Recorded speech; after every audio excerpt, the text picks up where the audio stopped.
Arnold, should we be surprised by? I don't think anyone is surprised by this. When it comes right down to the two major issues, that's the economy or inflation, they're intertwined, and the border, Trump is way out ahead of Kamala Harris.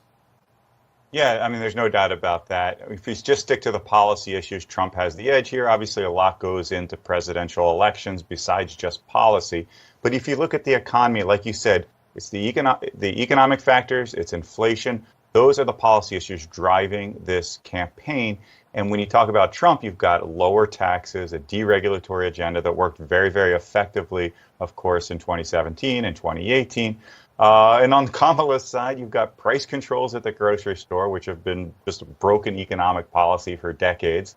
We can look at the Soviet Union, many other examples of why price controls don't work and actually create scarcity. And then you have big tax increases. She's offering up a corporate tax hike that would be passed down to workers, would reduce the number of jobs with lower wages at a time when we need higher wages to combat inflation. So really bad economic problems there. And of course, she needs to get out of Biden's dark shadow when it comes to economic policy, and she hasn't offered up anything that would suggest that she's going to legislate or perform differently. That is the problem. We are 2 months and 2 days from the election, where we're going to pick the president. In North Carolina, early balloting starts on Friday. She hasn't published a single policy prescription. And I won't say low information voter. I don't want to be mean. We'll say casual voters, right? At this point, even people who are not that engaged or well-read have to know that if the choice is between keeping your money and having taxes kept low for individuals and businesses, we're better off than this promise of subsidies met with price caps. It doesn't work. I mean, we've seen the Biden-Harris agenda for the past 3.5 years. All she's going to do is give us another 4 more years of it. Yeah, I mean, this is the point of the campaign where she ought to listen to the advice of people like James Carville, brilliant political strategists that are certainly on the left that talk about triangulation, moving to the center, putting forward solutions that resonate with everyday voters, the soccer moms, the dads that are coming back and forth with their lunch pail every day, working in difficult jobs.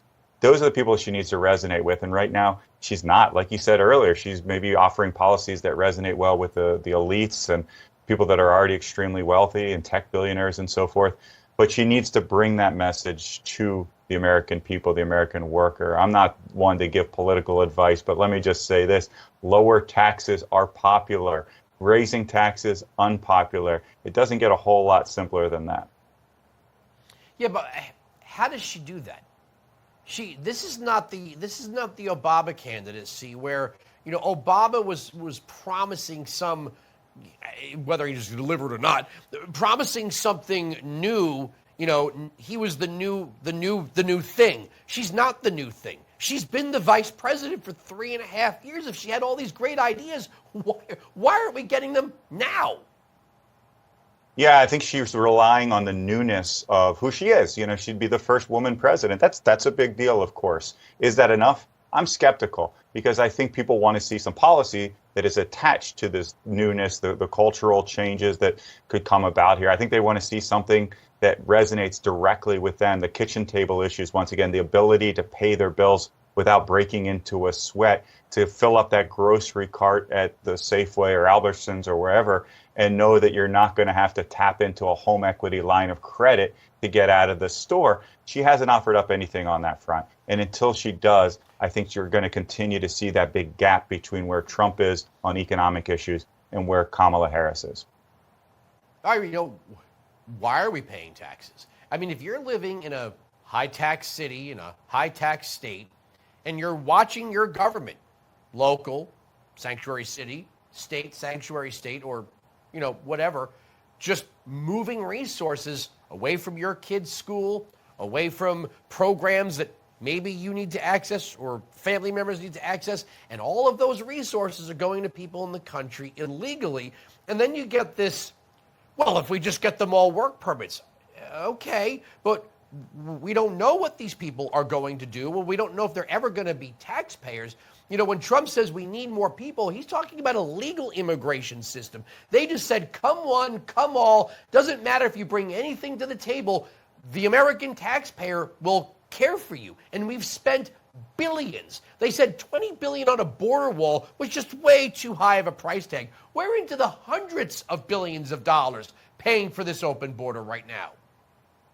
Yeah, and of course, we've seen it get a lot worse under this administration. The expansion of Obamacare, the expansion of the tax credits for health care, the expanded child tax credit, eliminating the work requirements that were attached to the child tax credit. I don't have a problem with a strong child tax credit, but you need to make sure people are working and earning money, paying taxes in order to get that credit. We've distanced ourselves from the benefits that we're providing via the government and actually working and going out into the labor market and producing things of value.